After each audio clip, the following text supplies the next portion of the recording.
Na mtazamaji, karibu kwa taarifa kamili. Rais Uhuru Kenyatta amesisitiza umuhimu wa BBI na hasara ambayo watapata Wakenya kutokana na maamuzi mabovu ya mahakama kuhusu BBI. Rais Kenyatta amesisitiza kwamba wananchi watapoteza mabilioni ya fedha ikiwa mapendekezo ya BBI hayatatekelezwa kutokana na ubinafsi wa mahakama, na kuitaka mahakama kufanya maamuzi kwa msingi wa manufaa yake. Everyone knows that the BBI is good. It's good for our country. It is even good for those people who are unhappy with it. But too many Kenyans have embraced fear of change over the need to continuously strive for a more fair, just, peaceful, cohesive, and democratic Kenya. They oppose the bill sometimes not because of its substance, which even its harshest critics concede is good, but because, unlike our founding fathers, they cannot dare to imagine a better Kenya for all. Fellow Kenyans, as I said of the judiciary, their decisions must consider the letter of the law, but fundamentally, the spirit of the law must also guide them. I say so with all humility because the spirit of the law is the light that will illuminate the burden of the choices that they make. For every decision they make, the spirit of the law will lead them to the consequences of their choices. The judiciary should be guided by the spirit of the law, and political stabilization will be easily achieved. And as for all of us, the political elite of this country, if we are going to continue to remain short-termist and self-serving, the consequence of our choices will become a permanent burden on our people. Let it be clear to all Kenyans, short-termism is not the path to political stabilization. Our founding fathers encouraged liberated patriots to upgrade their status from being subjects to that of being citizens by embracing freedom with responsibility. And I want to make a similar invitation to our political class this Madaraka Day. I want to invite them to upgrade their status from being politicians to being leaders.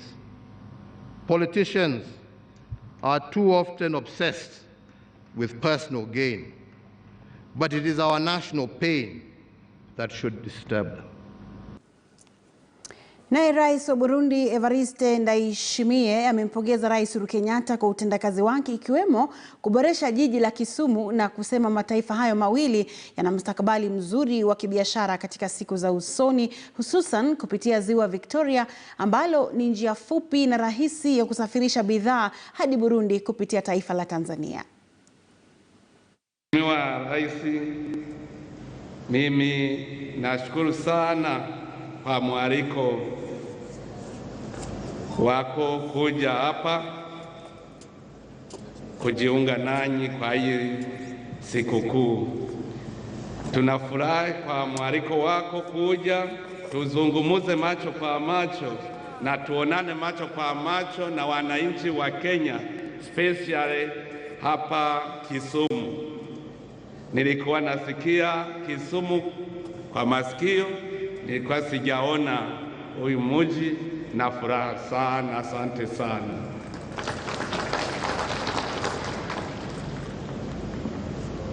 Tena nashukuru sana, jana ulinitembeza kunionyesha maendeleo ya huyu mji, na nikaona kwamba Burundi kuungana na mji wa Kisumu ni rahisi sana, kwa sababu hii Lake Victoria inafika sehemu ya karibu na Burundi. Mkoa wa Bukoba, Tanzania ni karibu na Burundi. Kuungana na Kisumu ni rahisi sana.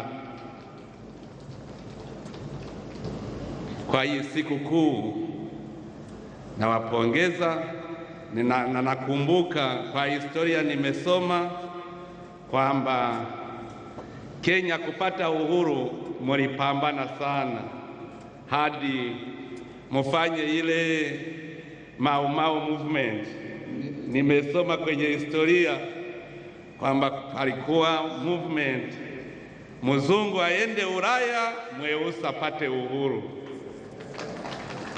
Nimeyasoma hayo kwa vitabu, na sasa nikiona furaha kwenye macho yenu, naona mulipata uhuru wakati mulikuwa mumechoka kwa mateso ya wakoloni. Nawapongeza sana, na nawaambia kwamba Burundi na Kenya tumekwisha ungana, tumekwisha kuwa ndugu. Wa Kenya ni wandugu wa Burundi, na wakaribisha Burundi ni kwenu, na Warundi tunajua kwamba mmekwisha tukaribisha, na huyu upendo wenu. Na wakati huo huo, naibu wa rais William Ruto amesisitiza kwamba serikali ya sasa imeendeleza miradi ya maendeleo katika maeneo mbalimbali bila kuzingatia tofauti za kisiasa na kikabila. Aidha, amesema serikali imeendeleza miradi hiyo kama ilivyoahidi. I want to laud your 2 days launch of various projects in this county and in this region. It is a testimony that there is a government that works and delivers. And it goes to confirm 2 things. One, that a government that delivers is good for everybody, irrespective of how and who they voted for. And secondly, that a government that delivers brings the country together. Because what you have done in this county, the administration that you lead, is a confirmation that Kenya, it is possible to develop Kenya equally and bring everybody on board. Your Excellency, the success that the administration that you lead has shown in infrastructure development brings into sharp focus the next phase of our development, a phase that will give opportunity, create jobs, create value, and create wealth so that we can deal with a twin challenge of poverty and unemployment. Na kinara ODM Raila Odinga amesifia hatua ya Rais Uhuru Kenyatta kuzindua miradi kadhaa katika eneo la Nyanza na kuelezea jukumu walilotekeleza wakazi wa eneo hilo kupigania uhuru na kumtetea mzee Jomo Kenyatta kuachiliwa. Odinga akisisitiza lazima BBI itekelezwe na kuwa suluhu dhidi ya siasa za ubinafsi.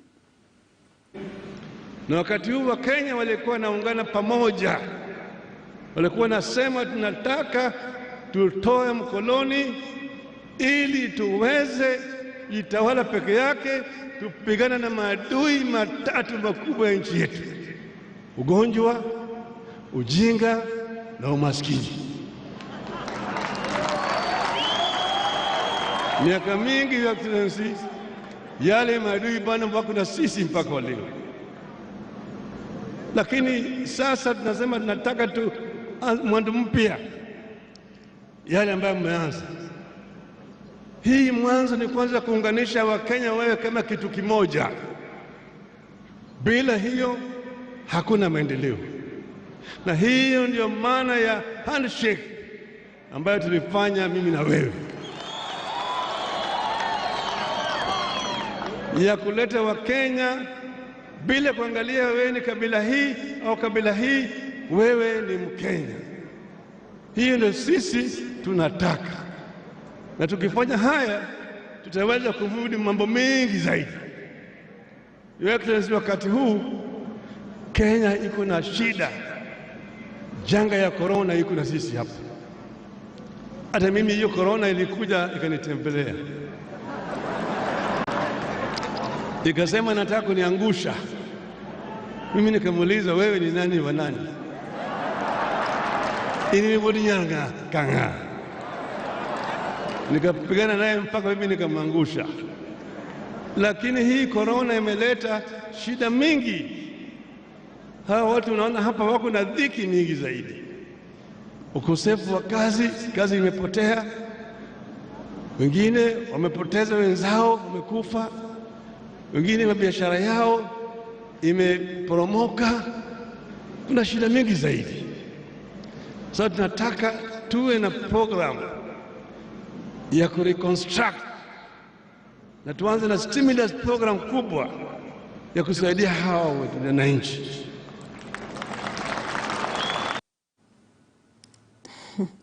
Na maelfu ya wananchi, mtazamaji, walijitokeza Kisumu wakati wa sherehe za miaka 58 ya madaraka, kutoka barabarani Kondele kumlaki Rais Kenyatta na viongozi wengine, na pia kutoka uwanja wa Jomo Kenyatta. Tamasha mbalimbali ziliandaliwa ili kufanya maadhimisho hayo ya kufana. Tupate baadhi ya picha ambazo unaziona, mtazamaji, ni picha ambazo zilisheheni katika hafla hiyo. Ujiunge nasi. Karibu Mheshimiwa Rais kwa sherehe ya leo, sherehe ya madaraka.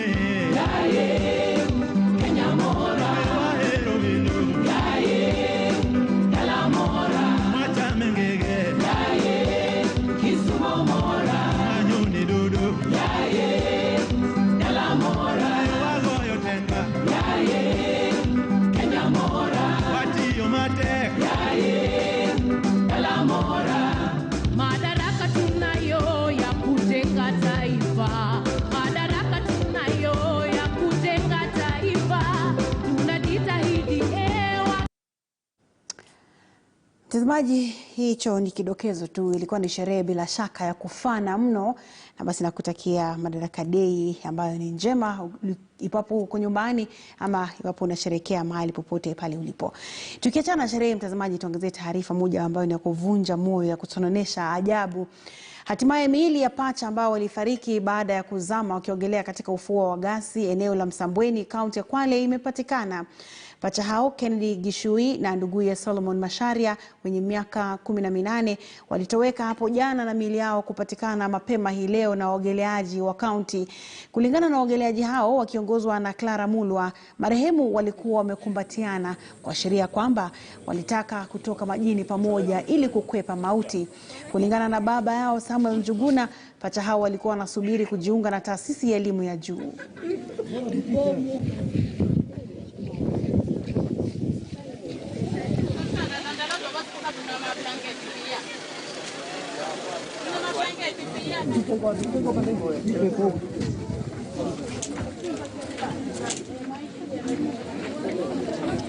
Tulikuwa na hawa shamba, alafu wakasema waje huko nyumbani. Sasa kuja huko nyumbani ndio wakaja wakaenda baharini. Na ndipo sasa tulikuwa tukiwagoja warudi kwa shamba kama saa 10, lakini hawakurudi. Sasa wakati tunawagoja ndio simu tukapigiwa wamesama kwa maji. Tumeamka mapema asubuhi saa 12 tulikuwa hapa. Tukapata community wanatungojea, tukashirikiana na wao. So kufika pale ndani tumezunguka kama 1 hour 2 hours hivi kitambo tupate hiyo mili. Tumepata wale vijana wakiwa wameshikana pamoja. Ni vizuri zaidi ukija baharini kama wewe ni mgeni, afadhali uje na mwenyeji, na pia tusiruhusu watoto wadogo pia kuwaruhusu kuja kwenye maji, kwa sababu bahari hugeuka wakati wote. Kwa sababu hata wavuvi wenyewe ambao washinda baharini pia huwa wafa.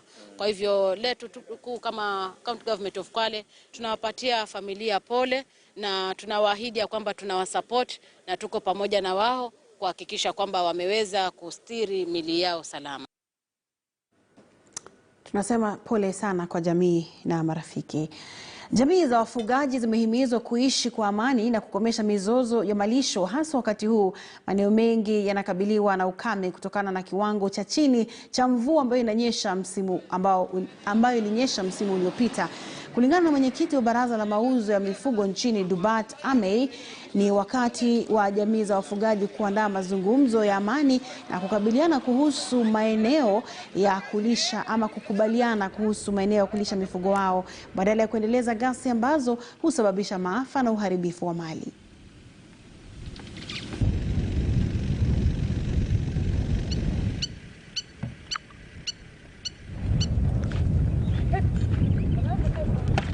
The Vice has directed economic impact on legal trade, production, economical growth.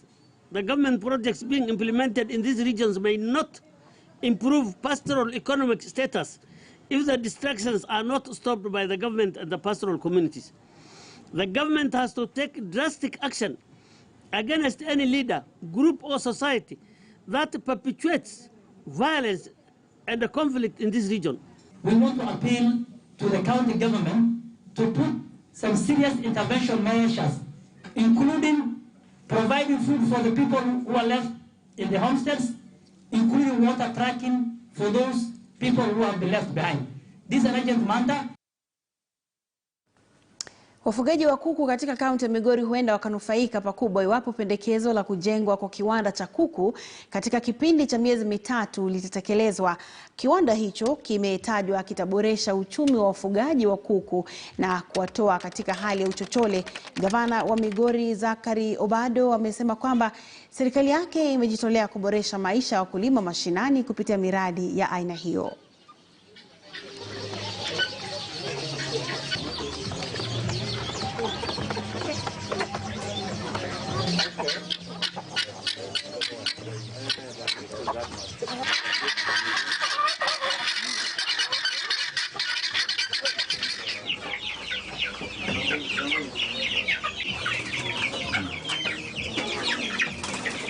Recruitment of more farmers into poultry farming business will be able to increase also productivity.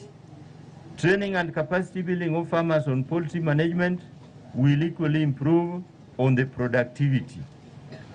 Improved utilization and access to information, innovations on modern poultry farming techniques and adoption of poultry appropriate technologies will improve profitability. Toka leo kuku tuko naye hapa Nyailinga, ile tumefuga tayari na saa hii iko na miezi kama 3 hivi.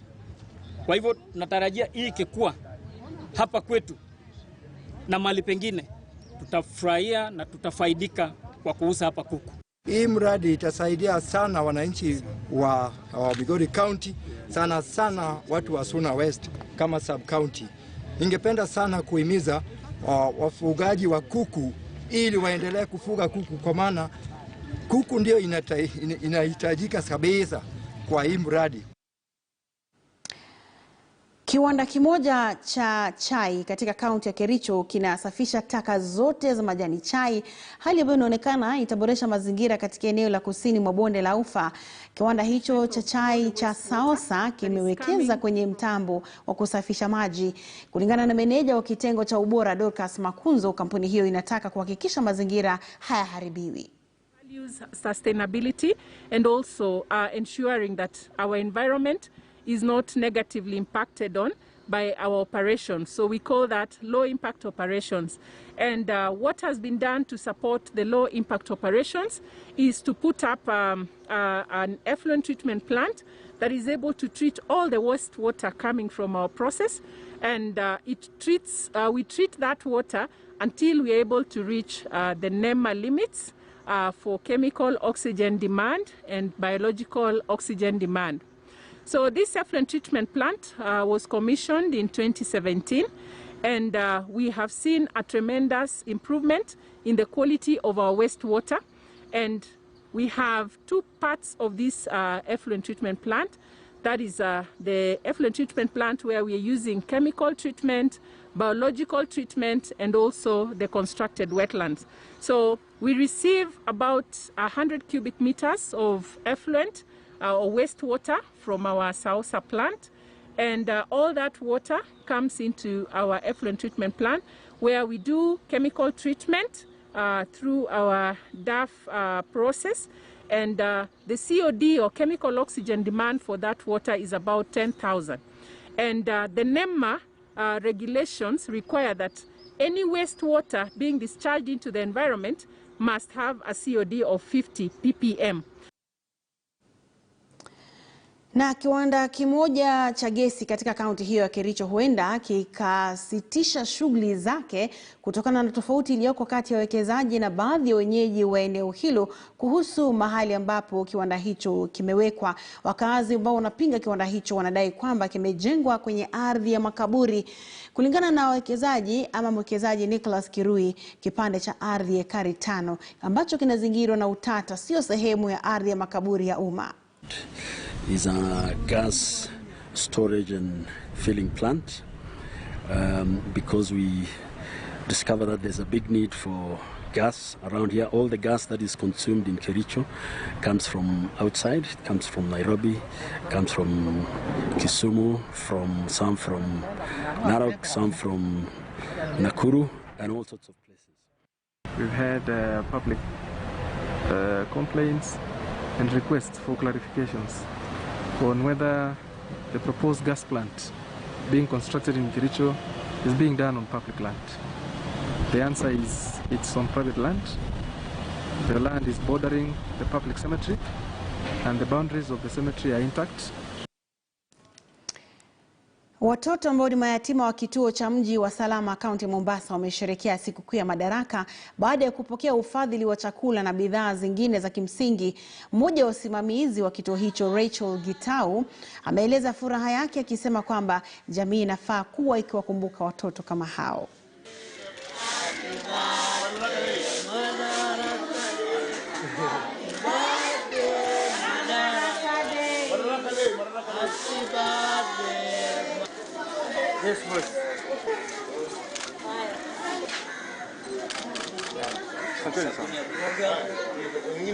Watoto hawa wanahitaji kupata msaada kwa njia yote mwingine.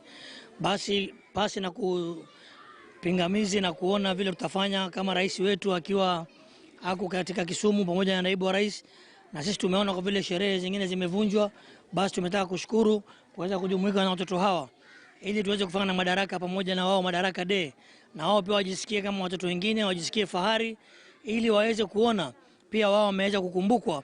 Ndio kwa hichi kidogo ambacho Mungu ametupa tuweze kuwa pamoja na wao. Hawa watoto kweli wamesherehekea Madaraka Day na wakasikia kweli wako pamoja na Wakenya wengine katika hii sherehe.